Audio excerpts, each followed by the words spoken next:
Hello, good morning, everybody. Thank you for being with us. And I'm going on with talking about the platform we are using, the Cyberderm DOIT platform, and on the topic on blended learning. Before doing this, I would like to bring some remarks on the background. Teaching is not a shame. Hippocrates, Galen, Avicenna, Lassalle, Boerhaave, Schönlein, Virchow, and Billroth, they all were great scientists and teachers. Billroth, for example,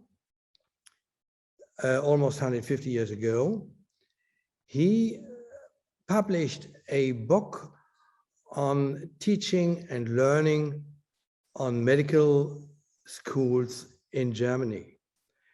And what is very important, he recommended a reform every 5 years. Now today, what about teaching today? Is it an academic suicide program? Is it acknowledged as it should be? If we look, for example, this is from 2021, for the weighing criteria for academic ranking of universities from the Shanghai University, you see that education weighs just 10%. It's much too less if we say, in the sense of Humboldt, that we have research and teaching together. Now, why is it so? In the 2nd century, Galen had to cover just 7 or 8 topics. You see this listed on the left side. Today, in the 4th year of medical education, you see almost 30 disciplines and clinical parts which have been learned and have been to be covered by the teachers and the students. Now, between 1900 and 2000, the number of medical students has grown 5-fold.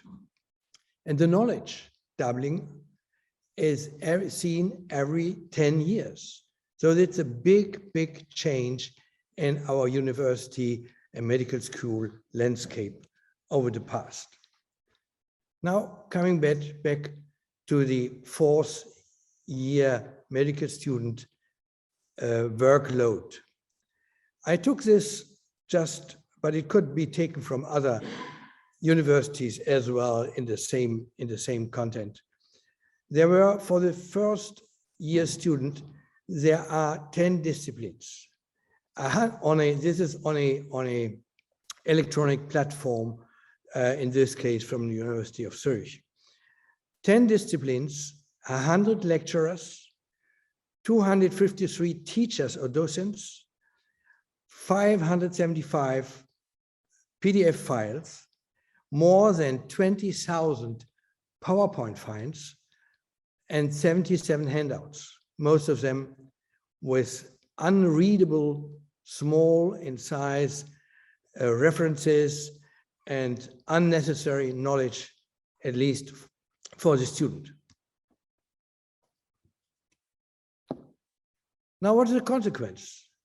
The consequence is that there are just too many front lectures, over 2,000 hours during the medical students, lack of relevant, harmonized, problem-oriented contents, lack of didactic experience of the teachers, lack of motivation and empowerment for the students. There is too little tutorial guidance, lack of feedback and interactivity, and a boring atmosphere. And what is the consequence? The consequence you see in this lecture hall. Where are all these students? Where are they? Now I can tell you. Can you move forward for me? Just try to, okay. So here they are. And if there is no change on the top, that means on the professor side or docent side, the revolution will come bottom up. What is needed? We need personalized learning on demand, e-learning as a chance. Time is ready, technology is there, lifelong learning is mandatory for everybody. Students want to learn on their own, independent from time and location, with tutorial guidance. Now I'm coming to the second part of my talk. It's the platform, to explain and to give some more details on the Cyberderm or DOIT platform. DOIT, which means dermatology online with interactive teaching or technology, whatever you like. It's interactive, this platform. It's case-based, it's modular, entertaining, audiovisual, it's multilingual. At the moment, we have even 8 languages. It's globally accessible, free of charge for everybody. And it runs on my mobile devices, Android and iOS. Now you have seen this slide already. And the DOIT platform follows a physiological way of learning and teaching, starting with orientation, with learning. I mean, there is no way from this one. The student has to learn, but he also wants to train and to test his knowledge and to get feedback and have a possibility for recapitulation at the end, before the examination. So let's start with the cyber skin, the top of the orientation on a topographic pictorial slide. You see here a scheme of the skin, and just for an example, it's the stratum corneum, which is described on the right-hand side. And then there are also, in this case, genetic orders, or genetic diseases, or microbial diseases, which are related to the stratum corneum. And they all are linked to the more detailed contents from the lecture. So here we are with the lecture. And you heard already some of the contents from Professor Gornick. There are, in fact, now 9 chapters with more than 170 diagnoses or symptoms in a wiki style. Again, here, just an overview on the 9 chapters. I don't go to the details here, just giving you a impression from some screenshots that there are these main chapters in fact, 8 languages, where certainly the English is the most important one. And if you split the main chapters in single diagnosis, there are 170 diagnoses and subchapters which could be reached through this platform. Here you see again the wiki style, which also has been explained already by Professor Gornick. And this is not the full screen shown here, but you see from the subchapters how each chapter is described in more detail. Here again, the main points in each chapter: synonyms, epidemiology, definition, etiology, and so forth, is given in each chapter. There is also, you see this circled in red, a chance for the student to go to cases. There are several types of cases, simple cases and more complex cases, and the student also can go to some test questions. I don't know if you can read it, it's on the right-hand side, the lower right circle there, or I can move also my arrow. So there are 64 simple cases, which are related to some major questions on history, on lesions, on diagnosis and therapy, which again are split into more detailed, and altogether there are more than 1,000 multiple choice questions with feedback, and this is very important for the student. The student also, you see this under the picture, can also make personal notes wherever he feels it suitable. And there are more complex cases which have more questions here on resume and laboratory diagnosis therapy, and give a summary. Again, this, I show only part of this, can be split into more detailed and give some more information on each of these major questions. On history here, for example, the student gets also a feedback on the questions and on the evaluation of his answer. Now, this is my favorite. The student wants to test him or herself, and there are 3 games which are extremely entertaining and motivating.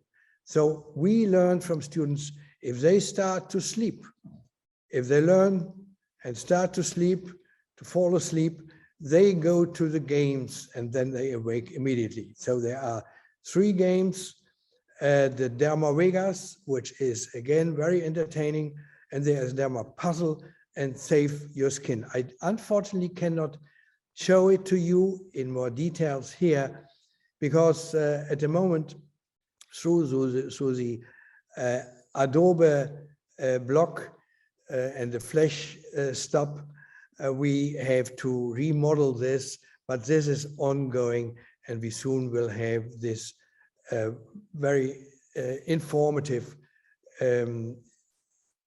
tool of the Cyberderm platform again. Now students want to get feedback. He gets the credit points from the multiple choice questions. And here, just in another form on a dashboard, he again can ask for the credit points, and then he can get more detailed information on which question he has gotten, which points and which answer he has missed or has correctly given. Then finally, the students want to recapitulate at the end, and there are 120 podcasts, each podcast 2 to 4 minutes, summarizing the content of one lecture of 45 or 1 hour. So it's very condensed, and before going to the podcast, the student certainly has to have learned before and has to be familiar with the topic. But this is excellent. It also can be used on the mobile phone. Excellent tool for, repeating what he has learned or she has learned in the streetcar or the bus or wherever she or he is. The dashboard again gives information on recently studied diagnosis, recently studied basic lesions, recently studied simple cases, complex cases, on whatever. So he is guided, student is guided again through his activities at this platform. Then the students can have notes, summarized his notes from skin disease articles, from simple cases, from complex cases, wherever he made these notes. There are also additional functionalities and modules. Basic lesions, primary or secondary. This is, again, screenshots where the students get some detailed explanation on what is a basic a primary lesion, what is a secondary lesion, with examples and with links to the respective topic on the cyber lecture. There is an image gallery of more than 3,000 high-quality pictures of dermatosis on Caucasian and on dark skin as well. Then there is the image gallery of or more than 3,000, I mentioned this already, on the various topics which are listed here again, the 9 main topics which also has been explained in part by Professor Goldig in the talk before. What also is very important is to have links to other picture catalogs, to a catalog of high quality histopathology pictures in case a student wants to have some more information. Also to open access review articles, and we have also on the platform a YouTube little movie from Hippocrates to e-learning, and an introductory video which we are just going to update a little bit more. So here is the on the link button opens the link to a dermatology atlas, the Dermis atlas on the left side. And if the student wants to get more information on a big, high quality atlas, free accessible on histopathology. Now, what also is important for the students in his or her university is that there is a possibility to upload the documents, the lecture documents from his or her individual university. And this can be uploaded and can be code protected with a password so that not everybody can look at it if the university doesn't want to have this spread all over. And I mentioned already, there is a mobile, the mobile apps on Android and iOS, on the smartphone and on the pad. Now, coming to the users, who is using this platform? Right now, or this is from August 21, there were more than 33,000 users, registered users. There are more than 1,000 clicks per day, I think. There are the users are from 75 countries at 330 universities. And here you see our most remote user. He comes from far in the Pacific, from Vanuatu College of Medicine. Coming to the third section of my presentation on blended learning. Students are a community with very heterogeneous backgrounds in terms of language, of financial resources. Some students have to job in parallel. In terms of intellectual capacities and in terms of knowledge. So we are dealing with a very heterogeneous community. Now, here are some tops and flops on the e-learning market. If you ask what the students want and what they get, they want interactive platforms with feedback to meet their needs for the examination. They want to have a motivating and entertaining platform which is kept up to date, is poor academic, and not overloaded with any advertisement, and supra-regional, so harmonized. And what they mostly get are static PDF or PPT files, supercharged, boring, outdated, company-driven sometimes, and just regional. So what we need is an inverted, flipped classroom, so a combination of face-to-face teaching and of online learning and online teaching. So the so-called blended learning. What is the situation? The situation is level 1. The student is completely untrained without any knowledge. His eyes are closed, his ears are blocked. Knowledge retention, one knows this from many, many studies, in the lecture is 5%. By reading, it's about 10%, audiovisual is 20%, peer discussion, 50%, practical doing, it's 75%, but interactive teaching is almost 90%. So that's what the students want to get. Now, to get the next levels, the student has to be prepared. The teacher has to provide a schedule of topics he's going to deal with and to talk about, and a diagnosis to be presented in future lectures. The medical school should provide the technology, an audience, sorry for the error here, not audio response systems, but audience response systems. The students get basic knowledge on the topic before the lecture. This is important, not going for completely without any knowledge into the lecture. So he has to go to the platform or to books or whatever he's doing to get some basic knowledge on the topic to be dealt with in the next lecture. It takes him 5 to 10 minutes, not more. He does not have to understand everything, but just to have or just to get an impression.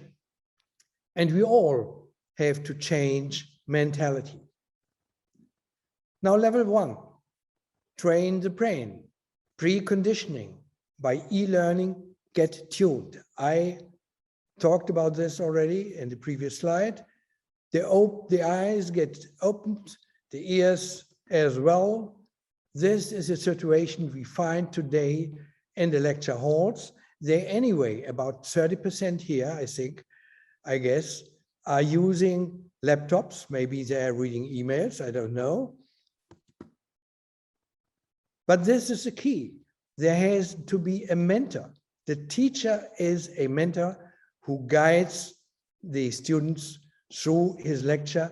He is open for feedbacks. He gets feedbacks on his iPad or whatever, and then he can discuss with his students. And interactive learning leads to understanding and to remembering. So this is the most effective way of teaching. Now coming to practical ideas. How can we implement this into the daily lecture or weekly lectures or whatever? I took here a lecture, you see this on the ring, of 45 minutes, could be also 60 minutes, could be several lectures, whatever. So the scheme is, and this does not need very much change. One just has to do it. If you look for the green part of the ring, it's interactive presentation of new contents, and it takes maybe 30 minutes or 70% of the whole lecture time. And the second part, it's number 2, it's the more violet part. It takes 5 minutes with multiple choice questions. So at the end of his lecture or her lecture, the teacher puts multiple choice questions for the students. In the next section, so at the beginning of the next lecture, the teacher brings the results of the audience response assessment of the former lecture and discusses this for 5 or 10 minutes. And then he makes a reassessment for maybe 5 minutes, and then the results should be much better than it had been at the end of the former lecture. So this is a very simple plan which could each lecture follow in order to transfer and to apply interactive teaching in the today's lecturing scenario of our students and our teachers. Now, in summary, the background is that there is shortage of space, time, and money, and this will not increase. Increasing will the knowledge and the number of students. The platform presented here and being part of the Erasmus program is free, multilingual, interactive, and it's entertaining. And blended learning, the technology is there and the students are ready. The problem is the mentality. Established systems are difficult to change. They are very inert, but we hope changes happen even at universities. Let's apply interactive learning in the flipped classroom as we show or give the possibility with this Erasmus Cyberderm program.